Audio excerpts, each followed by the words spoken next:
નવસારી જિલ્લાના વાંસદા તાલુકાના અંતરિયાળ આદિવાસી પટ્ટામાં આવેલું વાટી ગામ આજે ખુશીના આંસુઓથી ભીની આંખો સાથે ઇતિહાસ લખી રહ્યું છે, કારણ કે 78 વર્ષ સુધી માત્ર વચનો, આશાઓ અને સંઘર્ષ વચ્ચે જીવતા રહેલા ગામના લોકોની લાંબી રાહ આજે પૂર્ણ થઈ છે।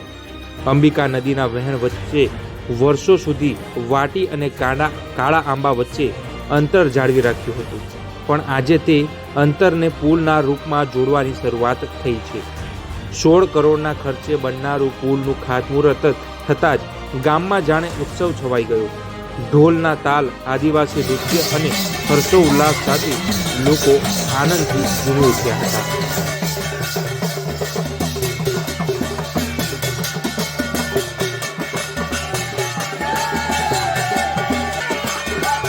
અમારે વર્ષો જૂની માગણી આજે સંતોષાય ત્યારે અમને અમારા વાટી ગામના અને કાળાંબા ગામના લોકોને એવી લાગણી ઉદ્ભવી છે કે સરકારશ્રીએ અમારું ધ્યાન રાખીને અમને જે મુશ્કેલીઓનો સામનો કરવો પડતો હતો એ મુશ્કેલીઓ ધ્યાન પર લઈને આજે અમારે એ મુશ્કેલી દૂર થઈ છે। ત્યારે અમે સરકારશ્રીનો, ગુજરાત સરકાર, કેન્દ્ર સરકારનો ખૂબ ખૂબ ધન્યવાદ આપીએ છીએ અને અમારા હજુ પણ ઘણા પ્રશ્નો બાકી હોય એ પ્રશ્નોને નિરાકરણ કરે, નિકાલ લાવે અને અમારી માગણી સંતોષાય એવી અમે સરકાર પાસેથી અપેક્ષા રાખીએ છીએ।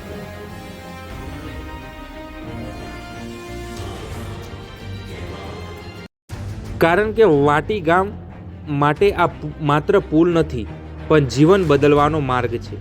વર્ષો સુધી ચોમાસામાં ઉફાન ભરતી અંબિકા નદીના કારણે બાળકો શાળાએ જઈ શકતા નહોતા, દર્દીઓ સારવાર માટે પણ પહોંચી નથી શકતા અને અનાજ લેવા માટે પણ 30 કિલોમીટરનો ચકરાવો કરવો પડતો હતો।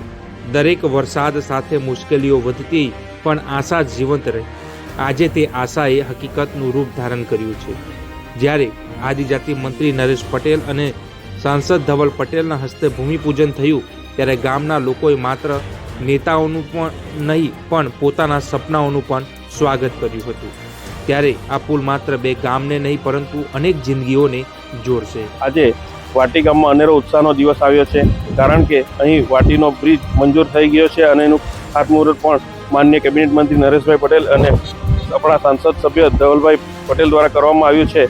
આ વાટી બ્રિજ મંજૂર થવાથી હવે આ છેવાડાનું વાંસદાનું ગામ વાટી વાંસદા જોડે સીધું કનેક્ટ થઈ જશે અને 24/7 365 દિવસ જોડાયેલું રહેશે, કારણ કે આ ચોમાસા દરમિયાન 4 મહિના આ ગામ વિખૂટું થઈ જતું હતું। એના કારણે અહીં મેડિકલ ઇમરજન્સી કોઈ પણ બીજા કારણોસર એણે તાલુકાના મુખ્ય મથક જોડે જોડાવા માટે 30 કિલોમીટર જેટલો લાંબો ચકરાવો પડતો હતો। સાથે જ અહીંના લોકોને જો સસ્તાની જે દુકાન હતી તે કાળા આંબામાં હતી, એ લેવા માટે પણ 30 દૂના 60 કિલોમીટર જેટલો ચકરાવો મારવો પડતો હતો।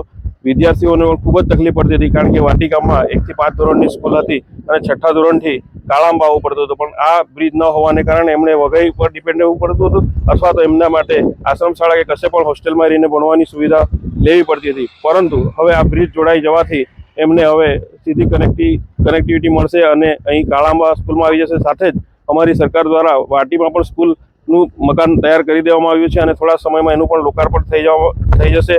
એટલે આ ગામની હવે સુખાકારી માટે દિવસ ગુજરી ગયા છે। આવનારા 15 મહિનામાં આ બ્રિજ તૈયાર થઈ જશે અને એનું લોકાર્પણ પણ થશે। એટલા માટે ગામમાં એક ખૂબ ઉત્સાહનો માહોલ છે।